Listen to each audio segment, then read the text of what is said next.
പോരാത്തതിന് പല കാര്യങ്ങളിലും ഞാൻ താങ്കളെ എക്സാമ്പിൾ ആക്കണമെന്നുകൂടി പറഞ്ഞപ്പോ മനസ്സിൽ തോന്നിയതാണ്. ആ ബ്രില്യന്റ് ഓഫീസറെ പരിചയപ്പെടണമെന്നും അന്നേ ആഗ്രഹിച്ചതാണ്. Please to meet you. പേടിപ്പിക്കല്ലേ, ഇത് മണപ്പള്ളി ഭട്ടതിരിയുടെ മോന. ഏത് കൊതുക് തിരിന്റെ മകനായാലും ഞമ്മക്ക് വിഷയമില്ല. പറഞ്ഞത് കുത്തുന്ന് പറഞ്ഞാൽ നമ്മള് കുത്തും. എന്നാ കുത്തടാ. കലന്തരാജ പറഞ്ഞ കുത്തുന്ന് പറഞ്ഞാൽ നമ്മള് കുത്തും. എന്നാ കുത്തടാ. അനക്ക് ധൈര്യം ഉണ്ടെങ്കിൽ പറയുമ്പോ വന്ന് നിൽക്കണം.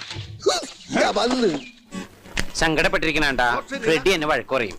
സത്യം പറഞ്ഞാൽ ഞാൻ മറ്റുള്ളവരും വലിയ സന്തോഷം അഭിനയിക്കുക. വരട്ടടാ, പോലീസോ വേണമെങ്കിൽ പട്ടാളം തന്നെ വരട്ടടാ. സോറി, വീട്ടിൽ അതിക്രമിച്ച് കയറിയപ്പോ. അയ്യോ ഓർമ്മിപ്പിക്കല്ലേ പൊന്നെ. അതൊന്നും സാരമില്ല, ഇവന് ഇതൊക്കെ പറയുവാ. നല്ല തിരുമുകാരാ. ഞാൻ ചെയ്യേണ്ടത് നിങ്ങൾ ചെയ്തു. കൺഗ്രാറ്റുലേഷൻസ്. Thank you. കമലയെ സമ്മതിക്കണം. ഒറ്റയ്ക്ക് ഇതൊക്കെ മാനേജ് ചെയ്യണ്ടല്ലോ.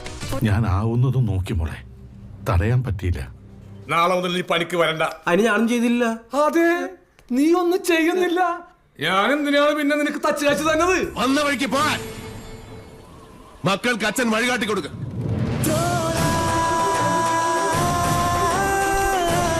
ഇനി എന്ത് തരാന്ന് പറഞ്ഞാലും നാട്ടിലേക്ക് ഞാനില്ല. ഇവിടെ എന്ത് സന്തോഷ. Sorry sir, I am totally confused. I will explain. വേറെ വാചക അടിച്ച് നിൽക്കാണ്ട് പാനെടുത്തിട്ട് പോടോ. Thank you sir. വെളുപ്പിന് എണീച്ച് ശീലിച്ചാൽ തന്നെ ആരും നന്നാവും.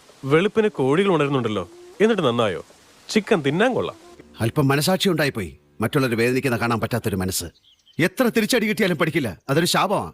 അതിന്റെ ഈ അനുഭവിക്കുന്നതൊക്കെ. Are you happy now? എനിക്ക് അവളെ വേണം. കാണും, വടക്കൻ വീട്ടിലെ എല്ലാ പ്രമാണിമാരും എന്റെ അപ്പനെ കാണും. വൈകാതൊരു ദിവസം. മനസ്സിലായടാ? പതുക്കെ. ഗുഡ് നൈറ്റ് കേട്ടാ. ബാക്കി നമുക്ക് പിന്നെ പറയാം. ഇനി വിജയകുടി പറിച്ചു.